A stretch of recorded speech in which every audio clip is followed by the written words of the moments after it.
Sziasztok! Ma egy különleges, látványos étellel készültem, méghozzá a lebegő csirkecombokkal.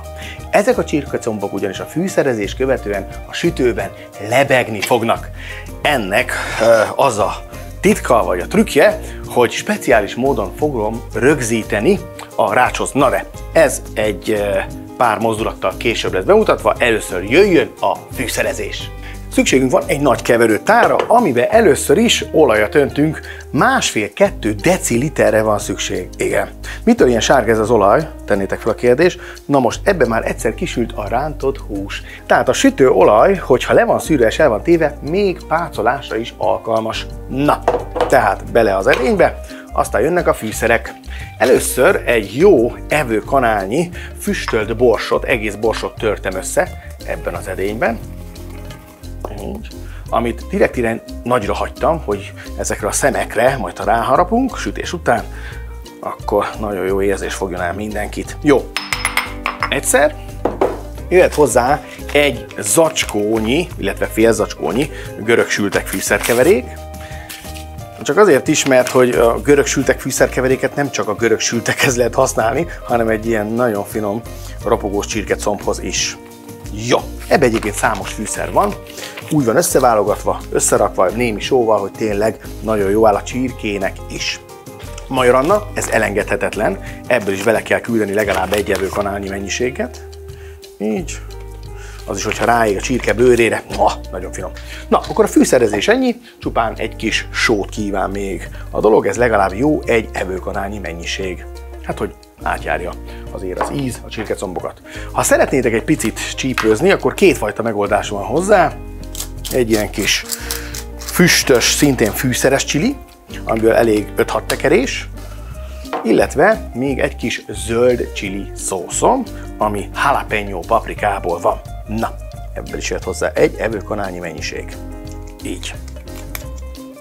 Ezt követően, hát kell a gumikesztyű, ugyanis az egészet a csirkecombokkal jól át kell mozgatni.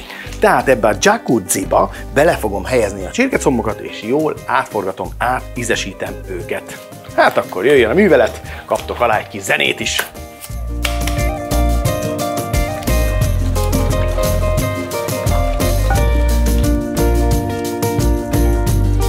Akkor a csirkék pácolódnak, és amíg pácolódnak, egy picit ugye átveszik ezeket az erős fűszereket, addig elkészítem a köretet. Ugyanis ha a köretet egyszerre szeretnétek ti is elkészíteni lebegő csirkecombokkal, akkor egy tepsibe kell elhelyezni az édesburgonyát, a vöröshagymát, illetve a kápiapaprikát.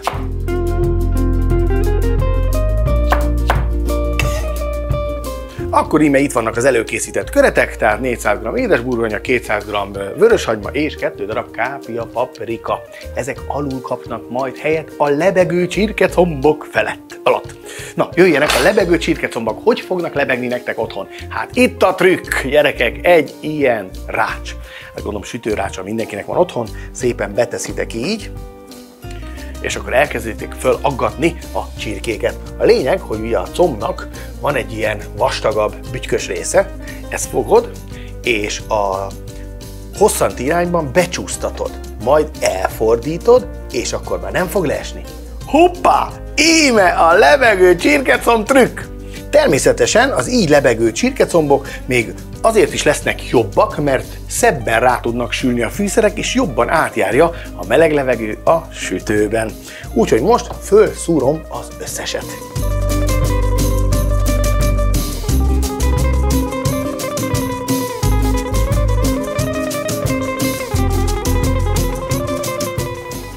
A sütőt pedig légkeveréses funkcióra kell beprogramoznunk, méghozzá 200 fokra és 45 percre. Jó? 45 perc eltelte után pedig megnézzük, hogy milyen az eredmény.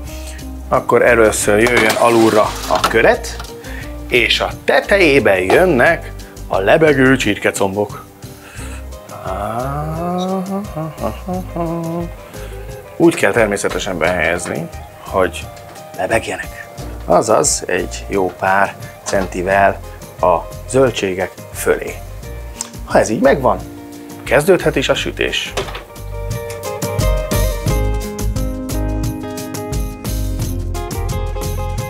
És az idő eltelte után jön egy kis csere, ugye kivesszük a már megpárolodott, megpirult zöldségeket, alulra beteszünk még egy lapot, hogy ide csöpögjön, és most föltesszük a hőmérsékletet egészen 250 fokig, és hagyj menjen most ezen is egy negyed órát. Addig elkészítem a köretet. Illetve természetesen a köret már elkészül, csak az ízesítését tekintve egy picit még változtatok rajta. Ugye lehet látni, nézzétek meg, ó, milyen szaftos lett ebbe a lecsöpögő csirkés lében, ugye amit tele van fűszerrel, olajjal, tehát ilyen esetben ez zsír, úgyhogy úgy kell bánnunk vele, hogy ezt áttesszük egy keverőtálba, és lecsöpögtetjük. Tehát, hogyha áttettük egy keverőtálba, akkor jöjjön egy kis balzsamecet. Na, a balzsamecettel szépen meglocsoljuk, így, jó bőven, legalább 1-2 evőkanálnyi mennyiség kell hozzá, hozzáadjuk a rukkolát, így, abból is legalább egy jó 100 g. Hát és akkor egy kis keverés. Amíg összekeverjük és megvárjuk, egy picit összeérjenek az ízek, addig megsülnek a combok, és már csak annyi dolgunk lesz, hogy a combokat a tetejére helyezzük majd el. Mivel ugye a csirkecombokból zsíradék sül ki, és ez van most benne ebbe a salátánkban, ezt csak úgy érdemes fogyasztani, amíg langyos. Ugyanis ha kihűl, akkor természetesen a zsír meg fog dermedni, mert hát ugye zsírmentesen teljesen nem tudjuk a zöldségeket leszűrni. De így pontosan ez az a zsír az, ami a saláta öntetté teszi ezt a kis pecsenyelevet, és a balzsamecettel összekeveredve, ennek az édeskés ízével, hát hú, ez brutálisan jó. Érdemes ilyen hasonlóan nagy tálon tálalni, hogy szinte az összes csirkecomb ráférjen.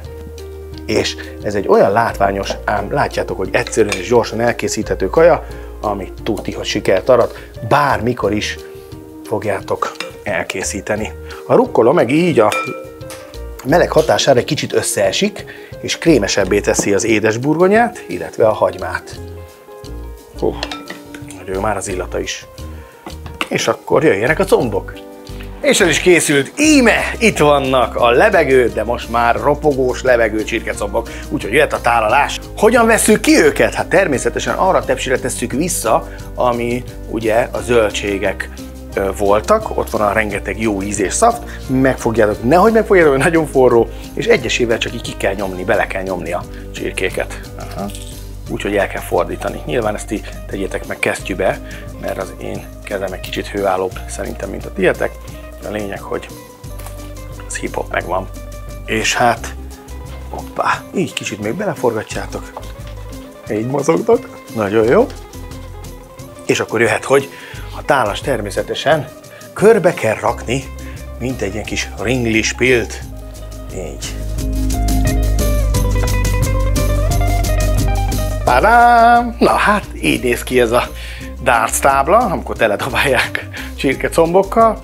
De hát akkor vegyünk szemügyre egyet, mert egyébként elkészült az étel. Szóval, hogyha megfogjátok, és tényleg belemártjátok ebbe a szapba, és akkor így tesztek egy próbát, nem bírom megállni, bár biztos, hogy nagyon forró lesz. Hát ezzel nem fogtok rosszul járni, ha elkészítitek.